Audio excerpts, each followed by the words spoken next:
Welcome everybody to hear about how Lamor is solving global environmental challenges. My name is Johanna Grönroos. I'm working as the CDO at Lamor. And my name is Mika Pirneskoski. I'm the CEO of the company. Before going more in detail about how we are doing business at Lamor, I would actually like to set the scene by highlighting what are the important megatrends we are working with. All of us know that, unfortunately, climate change is here. We are continuously talking about resource scarcity and decreasing biodiversity. At Lamor, these are really in the core of our strategy, and we are working continuously to increase environmental protection and increase material recycling in our globe. And that's what we are talking a bit more in detail today. Mika, how would you highlight what is actually the Lamor's value creation? How does it work and how the megatrends are linked to our strategy? Okay, so if we start from the right-hand side of the slide and we look at protection of biodiversity and you look at our portfolio, what we do in terms of environmental protection, we do environmental preparedness, we do response and cleanup. So everything that we do in that sphere is protecting the environment, protecting the biodiversity. Efficient use of natural resources, then we typically go to the material recycling part. So whenever we have an environmental solution that treats the waste streams, for example, that our clients generate, we tailor our solutions in order to maximize the use of natural resources in the waste stream. So material recycling, reuse of the scarce resources in the waste stream. And then climate change mitigation obviously is linked to both of these themes. With less use of resources, there will be less energy intensive actions taking place, less environmental incidents, there will be less emissions to the environment. So that is sort of embedded in both of those solutions of ours. And then if we look sort of on the left-hand side and what is really the value creation that we create, it is that we use a lot local partners. We use network of resources. And typically what we try to do is that we try to go as asset light in the process as possible. So if you look, for example, soil remediation activities or legacy cleanup activities, the traditional way is to have a huge incineration plant where you take all of the contaminated soil and then basically you burn it. What we try to do is that we categorize the different contamination levels, tailor the treatment solution as per the need, per level of contamination, and try to come up with as efficient solution as possible, which typically means that it is also as environmentally friendly as possible. So that is sort of how this all links together, and of course, in the core we have our customers, and what we do is that we try to create and we create the best possible solutions for our clients in their own operating environment. So it is not a single solution that we try to sell to each of the customers, but it is about understanding the client need, understanding the operating environment where our clients are, and hence we are globally local. Certain parts of the solutions are typically the same, but they need to be localized in order to fit the client need in specific environment. So basically combining Lamor's effort with partner network and with the customer efforts to really try to make an impact together. Yeah, and I think the partner network mentioned here is extremely important. And if you look at our mission statement, let's clean the world, I mean, there is embedded that it is such a huge challenge that nobody can do it alone. Not Lamor, not one country, but it is an action that needs to be taken together. Hence, let's do it all together. Good. Then a couple of words about why we succeed. You already talked quite a lot about the partner network, meaning that we have partners with whom we work locally. We're quite a small company still, but when you have a look at the map, it shows that we are really working globally, meaning that how we do it with or together with the partners who are then local ones. The other one, which I would like to highlight here, is the way of working, which you already referred to. So basically, it doesn't matter in which part of the world we are working a lot in the developing countries. And it's really important to keep there in mind other aspects than the environment as well, meaning that there are social aspects to be taken into account.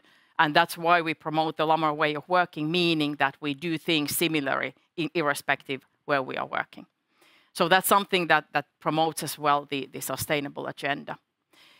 I'm not planning to go into details with the collaborative positive impact of our stakeholders, but what I would like to highlight there that we have normal stakeholders, customers, partners, owners, of course, and our employees.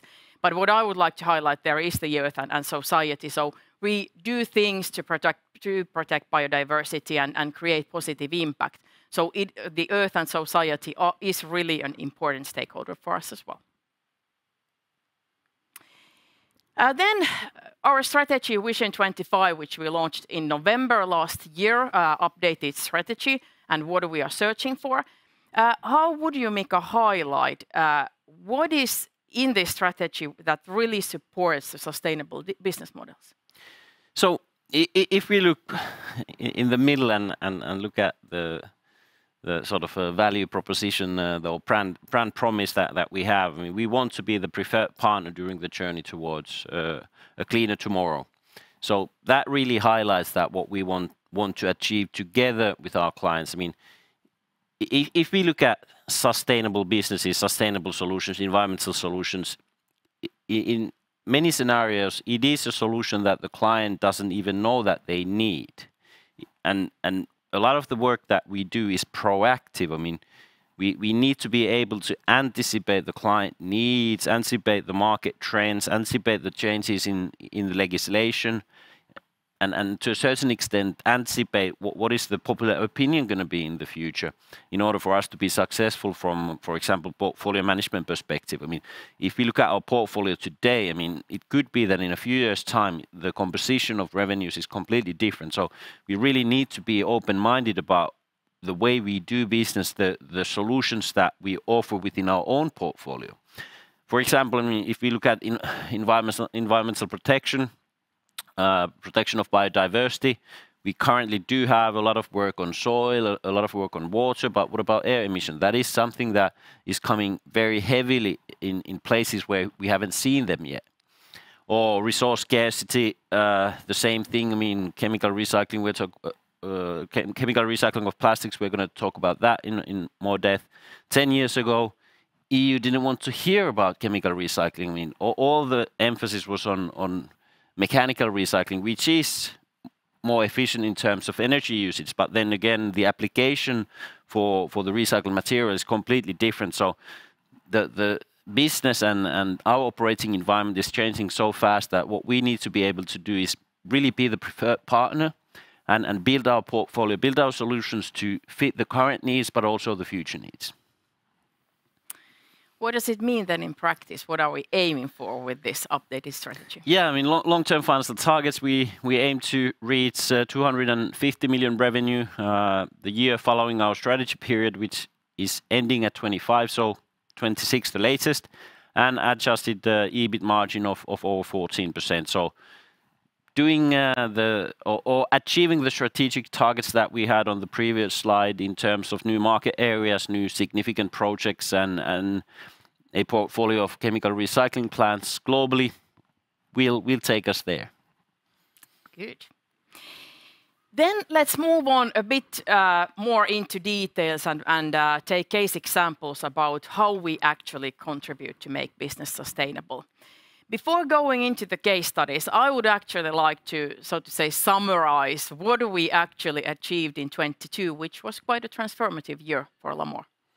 Yeah, so Lamor is a company with a long history. We've been here for the past 41 years, and in 2022, we grew 2.5-fold compared to our 21 revenue. So obviously a great achievement from the whole team. Followed by a great year in 21 when we received the orders to take us there. Of course, that showed in our increased profitability, 12.6 million euros, which was 4 times higher than we had the previous year. We listed late 21, and we were the first company in Finland to get the Nasdaq Green Equity designation, which is really a testament to the sustainability work that we do. We also did integrated reporting for the first time for 22, and our sustainability reporting is as per the GRI standard. So a lot has been done both on the business side as well as on the sustainability side, and of course from business perspective, and we're going into more detail about the projects that we've actually done. Our Middle East project, Kuwait, Saudi Arabia, progressing very nicely. But to really highlight the strength that we have as a company, we attended two major environmental incidents in South America at the same time, and at height we had more than 1,200 people working for those projects there. So great achievement from the team. Good. Then before going to the case studies, I would like to actually highlight the sustainable development. We defined the material topics which will now guide our sustainable development for the coming years. And why I'm raising these up, this is GRI and this is reporting, yes it is, but in real life this is something that really guides what we are doing from the sustainable development perspective within the coming years. And at the same time, as you can see, the same words are used here as were used in the strategy and when we set the scene. We talk about environmental protection, we talk about efficient material recycling, we talk about protection of biodiversity and efficient use of natural resources, as well as climate change mitigation. So these are the three themes that we have defined to be our material topic when we think through what kind of changes we need to do in our business models, how we work together with the partners and the customers. So they are basically the same thing as we highlight in our strategy as well. So irrespective of whether we talk about so-called sustainability or a strategy, they really are aligned. And then we can't forget social sustainability as part of our culture. So something that is really important for us to highlight ethical standards, highlight human rights and make sure that they are followed. Of course, zero tolerance for corruption. And then, of course, how to do and things with which we can decrease the amount of negative impacts. And that, of course, applies to all of these material topics, whether we talk about CO2 emissions, of course, something that we need to concentrate as a company as well, even though the biggest impact is done through the solutions we provide. And then the last material topic, economic value creation. There, of course, we are working in the societies with low education and high unemployment rates. And of course, we try to do our best to support those countries to become more equal. And then, of course, continuously assessing what are, for instance, the environmental risks we are dealing with, how they are impacting our business, what are the risks we find, how to mitigate them, and what are the opportunities which we see there really in place as well, as highlighted in the case studies as well. So sustainability really is part of what we are doing continuously. I guess that applies to many companies, but it's really in the core for us.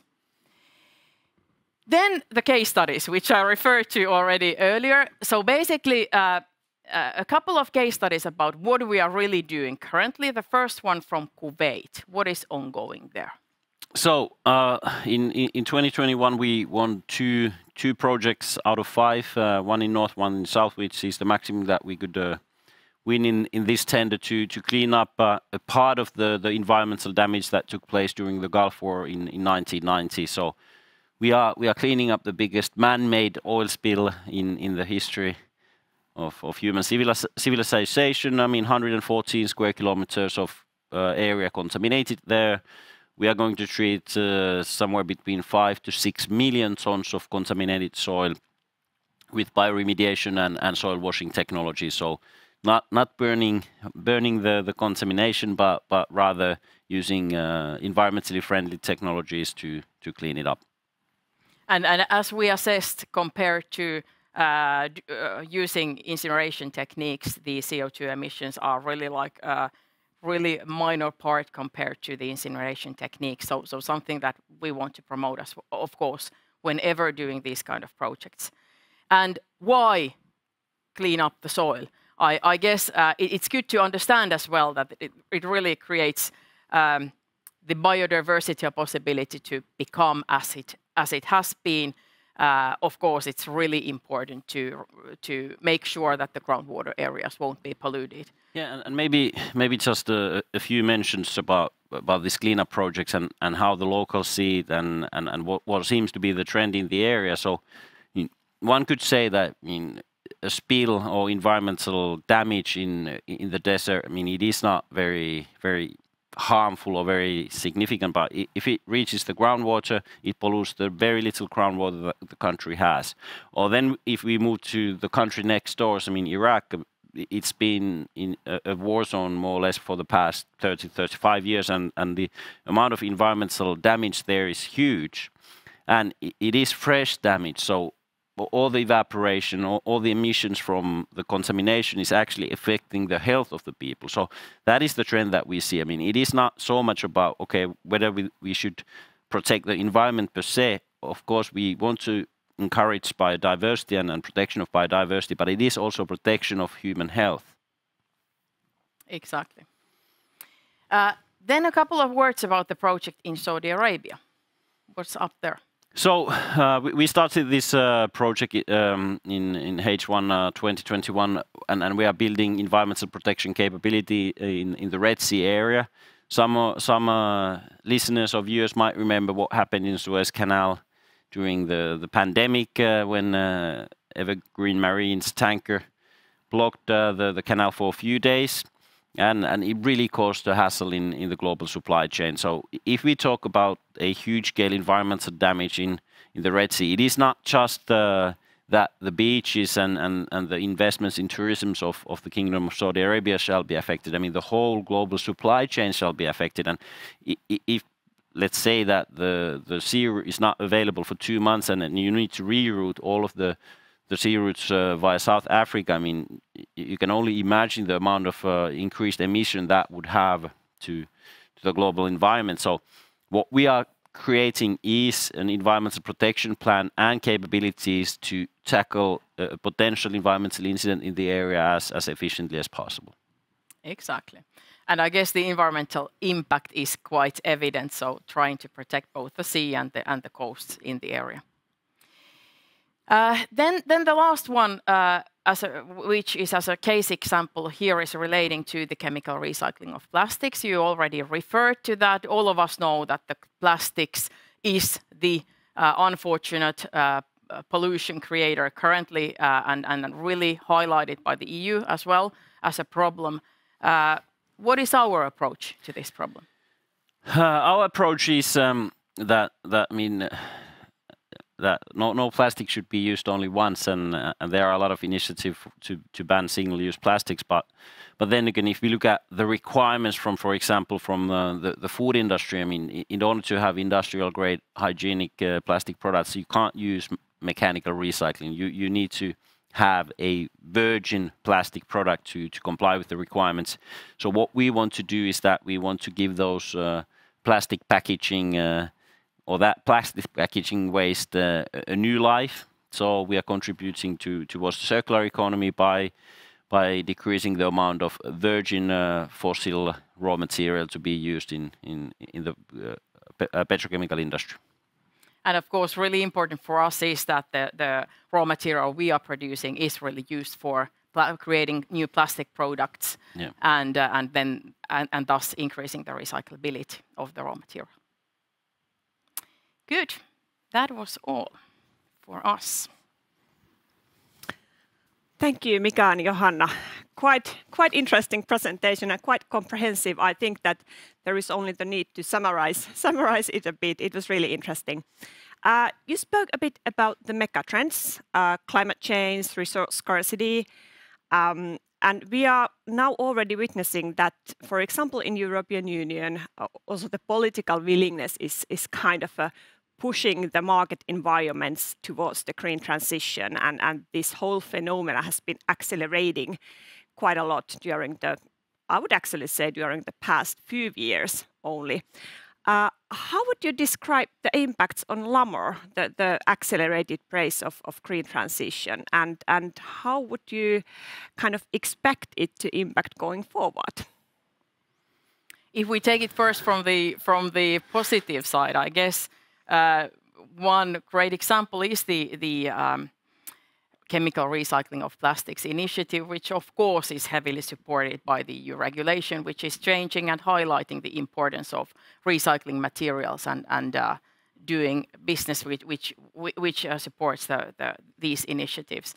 And I'll let Mika continue with the positive sides, but of course at the same time we need to take care of that. Whatever we do no significant harm is present also in our services and solutions. So we shouldn't only concentrate on climate change, but keep in mind the rest of the things as well, like protecting biodiversity and making sure that we use wisely the resources we use.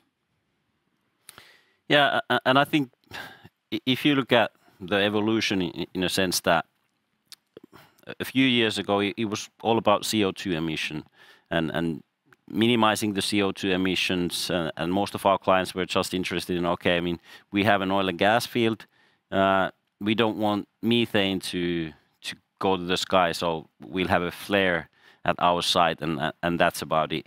But I think this the whole concept of larger themes in sustainability is really helping and forcing some of our clients to look at the total impact rather than these individual items within the sphere of sustainability. Yeah, so sounds actually quite logical. So it's not only about how to reduce the emissions, but it's rather kind of the scope is extending, so broadening, and then we go to the discussions about biodiversity and water scarcity and things like that. What about in other regions? You spoke a lot about Kuwait. You spoke a lot about Latin America and Southeast. Do you see that this same kind of acceleration is ongoing there? How would you describe the change? And again, I'm of course interested in how it impacts Lamor. Yeah, that's a tricky question, and you could claim that the speed of change is even higher in outside of Europe, because we have a significant advantage in terms of what we've already done. So the speed of change is higher outside of Europe, but of course there's a lot of catching up to be done. I mean, most of the countries in the Middle East, for example, have their own visions, have set the targets to go carbon neutral at one point or the other. I mean, obviously they're not nearly as ambitious as the targets set here in Europe, but still it is evolving, and sort of the operating environment is changing. For example, in our projects in Kuwait, there is a requirement to use renewable energy as a part of the energy mix in the project, which is the first large-scale project to do so in the whole of Kuwait. So things are definitely changing.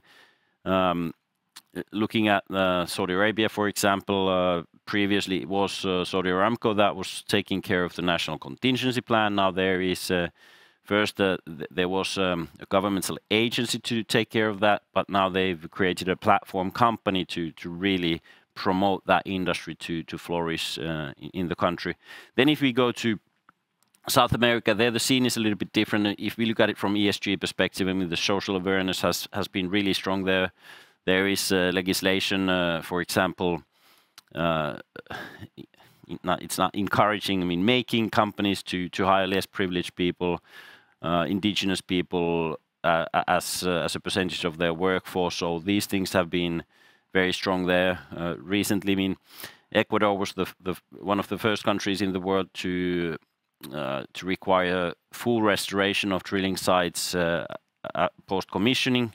So some of those countries are rather evolved. There, the sort of maybe the factor that is affecting the speed of change a bit is that the governments really don't have the necessary funds to invest in all things shiny, so to speak. But I think on a global perspective, I mean, even though Europe is by far the leader at this point, the speed of change is really remarkable outside of Europe as well.